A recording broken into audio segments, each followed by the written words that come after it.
Hello friends, my name is David. Welcome back to my channel. Today we are talking about the Silmarillion. So in particular, we're talking part 2 out of a 4-week series that we're doing as kind of a read-along for the Summer of the Silmarils with Scott Danielson and Steve Donahue and myself. And we broke this book into 4 parts. Today we're talking about the Quinta Silmarillion, chapters 8 through 17. Going into it last week, I speculated based on the chapter titles that they wouldn't be the strong narrative that eventually comes to a head in this book, and I was wrong.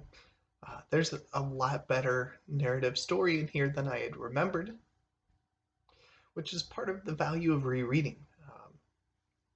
Another one of the things that I'll mention real quick. Um, it's like finding a little Easter egg as you're reading along, because there are some big names that are going to have major stories later in this book that get name dropped in the middle of all of this. And it's fun seeing Baron, Luthien, Turin, Turambar make appearances in the middle of the text. It's like, oh, hey, I know that name. They're going to be a big player here soon. So it's fun to run into that. And it just enhances the experience. So there's a lot of strong value to rereading this. And as Scott pointed out in his video, there's a lot of names. I mean, there's no getting around it. Tolkien was a linguist. He loved naming things and giving specific names for specific reasons, and that's one of his fun quirks if you enjoy that, and it's one of his frustrating quirks if you really have a hard time keeping up with things. But he's very specific when he's doing names as to he has good reasons for them. And to give a little example of part of what he does here, we've got the chapter on men where he's talking about the coming of men finally into Middle Earth in chapter 12. To give you a frame of reference, we're over 100 pages into the book, and now men are finally making their appearance. So we'll just read this little part here. At the first rising of the sun, the younger children of Iluvatar awoke in the land of Hildurian, in the eastward regions of Middle Earth. But the first sun arose in the west, and the opening eyes of men were turned towards it, and their feet, as they wandered over the earth, for the most part strayed that way. The Itani they were called by the Eldar, the second people, but they called them also Hildor, the followers, and many other names. Apenuar, the afterborn, Engwar, the sickly, Firimar, the mortals, and they named them the usurpers, the strangers, the inscrutable, the self-cursed, the heavy-handed, the night-fearers, the children of the sun.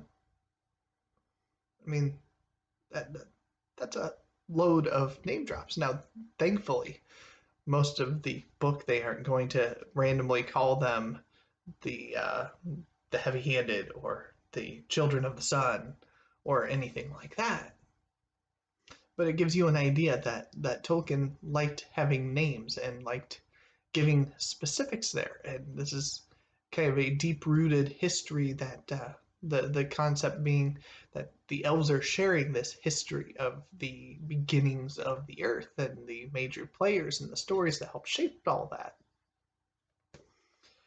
Now, in the Quinta Silmarillion chapters that we read, there are some notable standouts, and there are some notable duds. The big notable dud is of Beleriand and its realms. If you love cartography, you're going to love that chapter. Otherwise, it is a couple pages of basically describing the landscape and giving you an idea of how everything's kind of shaped.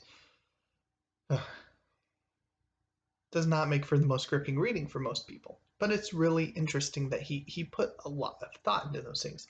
We get chapters like Of the Sun and Moon and the Hiding of Valinor, which has a big part of, okay, here's where the sun and the moon appeared. Page 98, we finally have a sun and a moon on this world. Something that you may not pick up on, but it's late in the book that we get the sun and the moon finally appearing, long after the creation. So It starts off with the darkening of the Valinor, and this is the chapter where Ungoliant uh, comes into play. Big giant spider, endless appetite, and Melkor brings it along with him, and they go to steal the Silmarils and kill the two trees that were possess the light that created the Silmarils. And they're successful at this. The Ungoliant sucks all the life from the trees. They darken and die, and then they flee and are pursued and chased and eventually escape into Angband, so up in the northern part of Middle Earth. And that is one of Melkor's strongholds, and that's where they escape to. And along the way, Ungoliant has this endless appetite, so she demands that Melkor continue to feed her. So he gives her treasure and jewels and gems along the way, and she sucks all the light from those and is still hungry. And finally, he runs out of things, so she's like, I want those Silmarils. And he says, no way. And that's basically how those two part.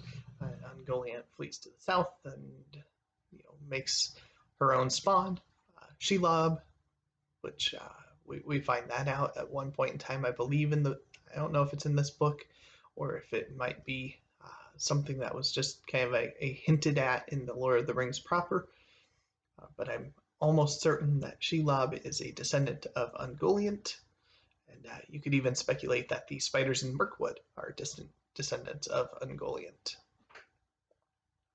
But after all this, we get the next chapter, which has the flight of the Noldor.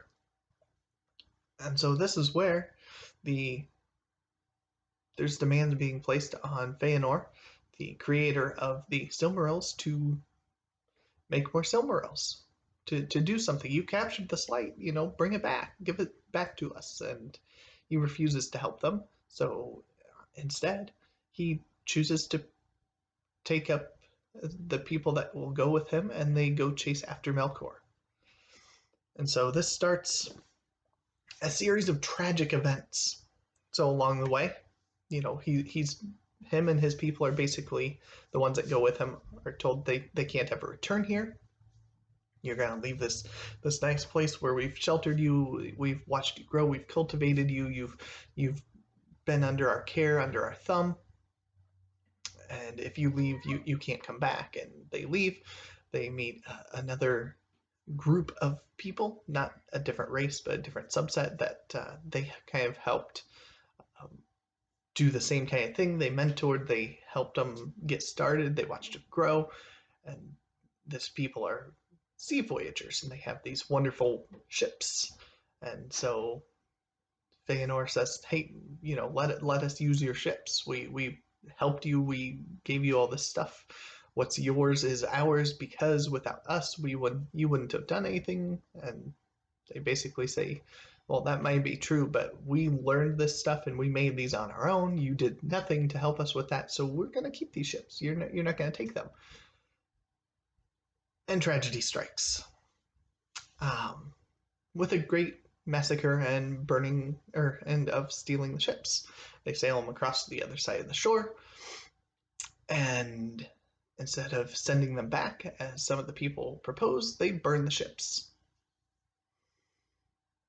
So that is the first big tragic heartbeat in this story, and it comes in the ninth chapter, and it's a really sad story. And so there's battles. They pursue Melkor. They fight. There's big Balrog battles.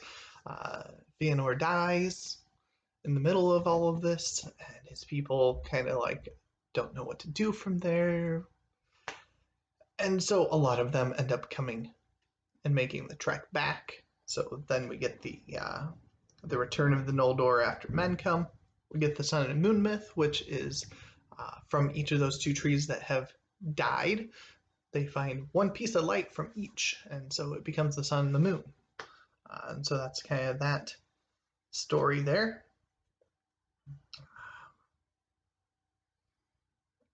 And there's a lot of really interesting narrative that continues with you get a story, and Scott talked about it at length because it's one of the standouts towards the end, where there's a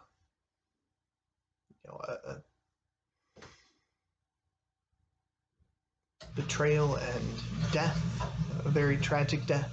I'll let you watch his video so I don't spoil what he's going to talk about, because he did a great job of talking about it. But it's one of the standout stories, and it's going to be one in a series of standout stories, because coming up next, we've got uh, The Fall of Fingolfin is the next chapter, and then we've got Of Beren and Luthien, which is by far one of my favorites. And we're going to have some really good reading. Chapter 21, we get Turin Turambar, which is another outstanding read. I believe we're getting to both of those this week. I'd have to double check the schedule. I should probably do that. But yeah, chapters 19 and 21 in particular are outstanding. And unfortunately, I don't have a whole lot of time, so I want to go into more, but I sadly have to cut this off. I know Steve's going to make a video, and it's going to be super long, and it's going to be awesome. And he'll be able to talk at length about the things that maybe I wasn't able to do so. But there was a lot more narrative arc here. And it all centers around Melkor stealing the Silmarils, going off, and people wanting to go and recapture them. And all of the cascading effects of, because these Silmarils have stolen, here's how different people are reacting, and the tragic events that ensue.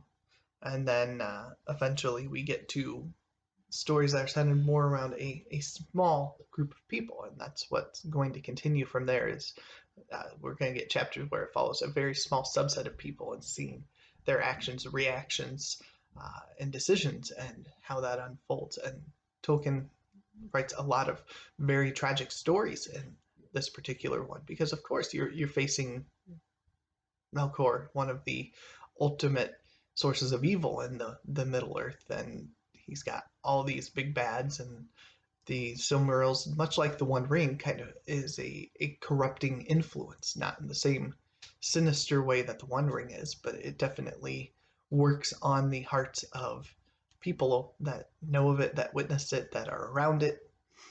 It's told that Melkor himself covets them greatly, and even though it burns him to look on them, much less touch them, so it's a painful thing for him, he lusts for them and wants to possess them.